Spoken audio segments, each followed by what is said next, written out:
पूर्णिया के के नगर थाना क्षेत्र अंतर्गत बेलारिकावगंज पंचायत पेट्रोल पंप के समीप मिथिलेश कुमार नामक व्यक्ति के साथ गोलीकांड किए जाने के मामले में काफी पेच फंसा हुआ है। गोलीकांड सही है या प्रायोजित, इसका खुलासा होना अभी बाकी है, जो पुलिस जांच में साफ हो पाएगा। लेकिन इस पर कई सवाल उठने लगे हैं। जिन लोगों को मिथिलेश कुमार ने आरोपी बनाया है, उन लोगों ने साफ तौर पर कहा है कि मिथिलेश कुमार ने जमीनी विवाद में दबाव बनाने के लिए खुद ही इस घटना को अंजाम दिया है और फर्जी तरीके से उन लोगों को फंसाने की कोशिश कर रहा है, जबकि उन लोगों के पास पूरा प्रमाण है कि घटना के दिन वे लोग किन किन जगहों पर थे और उस वक्त उनके साथ कौन कौन लोग मौजूद थे, और वे लोग इसका पूरा सबूत भी दे सकते हैं। वहीं मिथिलेश कुमार के द्वारा दिए गए आवेदन में घटनास्थल और समय का जो जिक्र किया गया है, उसके बारे में स्थानीय किसी व्यक्ति ने यह नहीं कहा कि उस वक्त उन लोगों ने किसी भी तरह की गोली चलने की आवाज़ सुनी या फिर तत्काल कोई चर्चा ही हुई। मिथिलेश कुमार ने जिन लोगों को आरोपी बनाया है, उन लोगों की माने तो मिथिलेश कुमार काफ़ी फर्जीवाड़ा करता है और उनकी ज़मीन को हड़पने की कोशिश करने में असफल रहने पर उन्होंने खुद ही इस घटना को अंजाम दिया है और उन लोगों को बेवजह फंसाने की कोशिश कर रहा है। और मिथिलेश कुमार ने इसमें कुछ पुलिसकर्मियों को भी अपने कॉन्फिडेंस में ले लिया है। ये बहुत सरासर झूठ है सर। हम LIC में हैं, मेरा नाम हो गया सुनील कुमार तिर्की, हम LIC का अभिकर्ता है। हम उस दिन 5 बजे उसके घर पे गए थे। एक मेरे मामा जी है नवीन जी, उनकी वाइफ बुलाई थी हमको कि आइएगा सुनील जी, मेरा बीमा कर दीजिएगा। हम प्रपोजल भरे, सब कुछ किए और रात के उन जो निकलते हैं प्रपोजल पर क्रिया होने के बाद हम उनसे आधार कार्ड वगैरह भी मांगे कि सर आधार कार्ड डॉक्यूमेंट्स वगैरह हमको दे दीजिए। तो हमको कुछ डॉक्यूमेंट्स सेंड भी किए हैं, उसका प्रूफ भी है मेरे पास, सारा कुछ प्रूफ है। इसके बाद वहाँ से जब निकले तो लास्ट में हमको चेक भी वो सेंड किए, जो बैंक का जो चेक होता है वो भी हमको सेंड किए। इसके बाद हम विदाई हो गए रात के 10 साढ़े 10 बजे लगभग। तो क्यों और ये बताइए सर, अगर वो हमको बोल रहा है कि हम कांड किए हैं तो किस वक्त कांड किए होंगे, ये संभव है? और नवीन जी के पास एक डॉक्टर साहब भी आए थे, उनसे भी हम वार्तालाप किए हैं उस दिन। तो क्यों आपका नाम दे दिया केस में?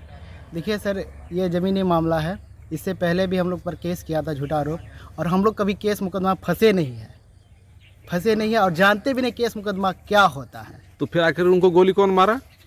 देखिए, हम लोग इस चीज़ को नहीं जान रहे हैं और इसकी जानकारी पुष्टि हुई है सुबह में मैराम बाबू के माध्यम से देने के लिए कि आपके जो है ना कॉल के चलाए हैं, गोली चलाए हैं, वो लोग आपके केस किया है। तो हम बोले सर ऐसा कुछ तो हम किए नहीं है। तो ये क्या लगता है कि जमीन की मामला को डाइवर्ट करने के लिए, प्रेशर बनाने के लिए इस तरह से फर्जी काम किया है वो क्या? जी सर, जी। ये फर्जी गोलीकांड है ये? जी सर, जी। चलाने का आरोप आप ही पर है कि आप ही चलाए हैं गोली? सर हम लोग को ये चीज़ तो पता नहीं। हम लोग रात में जितना बजे वो बता रहा है 7:30 बजे, हम लोग यहाँ रूम में थे दोनों भाई के साथ। तो आप लोग चाहते हैं कि और SDO LIC है एगो, वो भी उस दिन आई हुई थी, एक अजय है वो भी आए हुए थे। हम लोग वहाँ बैठ के समोसा रसगुल्ला खाए और एक वो शंकर जो है उससे भी हम लोग बातचीत हुए काफ़ी देर तक उसी दिन। तो ऐसा तो नहीं है कि कांड भी किए और इधर क्या कहते हैं बातचीत भी कर रहे थे, सारा कुछ ऐसा तो कुछ नहीं? कैसे कर सकते हैं सर? एक आदमी 2 जगह कैसे हो सकता है? तो आपका नाम क्यों दे दिया? वो जमीन विवाद की वजह से, जिससे प्लॉट खरीदा सर, वो प्लॉट उनसे ना ले, हमसे क्यों मांग रहा है वो? तो आपसे क्यों मांग रहा है? आप पूछे नहीं उनसे? वो अब कभी बैठता ही नहीं हम लोग से, उसको हम शक्ल ठीक से नहीं देखे हैं। हम उसको कभी हम लोग जानते भी नहीं, गोली की क्या होता है, गोली कैसे चलाना है, कैसे क्या करना है, हम लोग कभी उस सब चीज़ पे हम लोग ये किए ही नहीं, कभी छुए भी नहीं, कभी जानते भी नहीं हैं।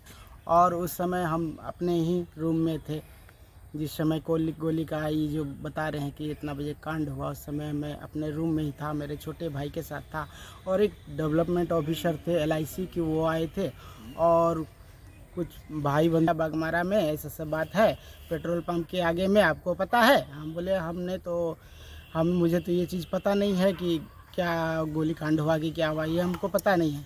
तो उसी ने बताया, तो हमने पूछा उसको कि किस बोला अखबार में भी दिया हुआ है। तो हमने उससे बोला कि अखबार कहाँ है, दिखाओ। तो उसने हमें अखबार भी थोड़ा सा चिरकुट मैंने खींच के हमको ला के दिया। तो हमने ये जाना, तो हमने विजय जी को भी मैंने ये कहा कि देखिए ऐसे सब बात है कि ये लोग हम लोग को फंसाने का काम कर रहे हैं। अच्छा, उनसे क्या, जो मिथिलेश कुमार है उनसे जमीनी विवाद कुछ है क्या? मिथिलेश कुमार से ज़मीनी विवाद है। मिथिलेश हमसे ना ज़मीन लिए हैं ना हम उसको ये करते हैं। तो आपको क्यों आरोपी बना दिया? वो ज़बरदस्ती हम पे ये कर रहे हैं कि हमारा ये पोजीशन है, पोजीशन छोड़ दो, जबकि हम पहले से पूर्व से वहाँ पे हैं।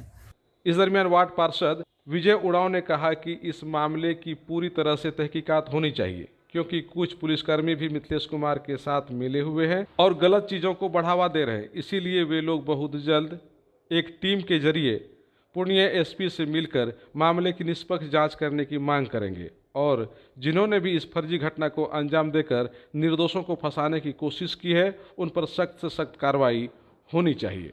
ये सारा सरी जो है ना, भू ब्रोकर मिथिलेश कुमार जो है, ये बड़का माफिया है। थाना का भी वो ये है, क्या बोलते हैं, मुखबिर का काम करते हैं। और जो भी जितने भी आदिवासी लोग हैं, जो लोग गरीब लोग हैं, जो नहीं जानते हैं, उनका ज़मीन ज़बरदस्ती लिखा के विवाद खड़ा करके उन लोग को भगाने का काम करते हैं। वो जो मिथिलेश कुमार है, वो मिथिलेश कुमार का घर गढ़िया बलुआ है।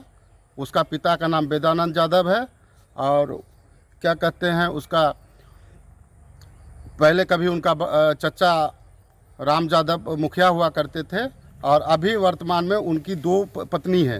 एक अपनी पत्नी है, एक दूसरी रखेल बना के रखे हुए हैं जो आदिवासी है। तो ये मामला इनका है कि आदिवासी गांव के बगल में रहते हैं और आदिवासी का स्थिति को जानते हैं।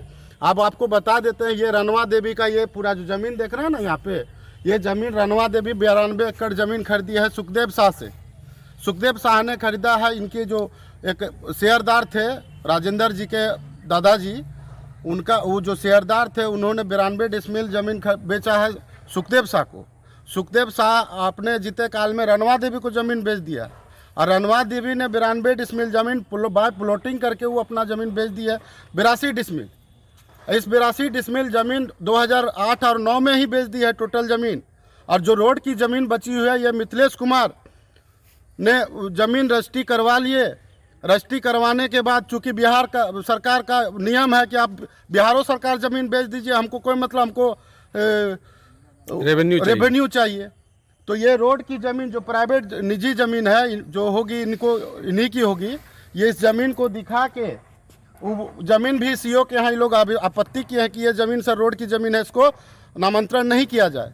सीओ साहब भी पैसे के बल पर जो है इन लोग का मोटेशन कर दिया, प्लॉट बिना वेरिफिकेशन किए हुए। आज सीओ साहब 92 डिसमिल ज़मीन पर नापी कर ले कि वो उसका ज़मीन है कि नहीं है, इसके बाद उनका मोटेशन करता है। अच्छा, तो जब गोली नहीं चली है और मामला दर्ज भी हो गया, तो क्या लगता है कि पुलिस फिर इन लोगों पर कार्रवाई भी कर सकती है? जी एकदम कर सकती है। और हमारे पास में भी ये जानकारी आई है, हमको भी आवेदन दिए हैं और हम भी प्रयास करेंगे एसपी साहब से मिलके। चूँकि हम लोग को तो बोलता है कि कहीं घूम फिर के जाइएगा, हमको आना ही पड़ेगा, थाने आना पड़ेगा। तो इस तरह का लोग प्रशासन के लोग कर रहे हैं गरीब गुरबा पर ये आदिवासी को, जबकि ज़मीन सरकार को पता नहीं किस तरह का लोग। अब पहले परमिशन का रूल था तो परमिशन करा के लोग लेते थे, ज़मीन को न्याय दिला सकते हैं। तो इतना ही बोलेंगे कि ये जो 3 बच्चे लोग हैं, इन लोग को आप लोग न्याय दिलाने का काम करें। यहाँ सभी लोग जान रहा है ये फर्जी है, ये केस फर्जी है और इसको मिथिलेश कुमार ज़मीन हड़पने की नीयत से आपको जो है मामले को बढ़ा रहा है।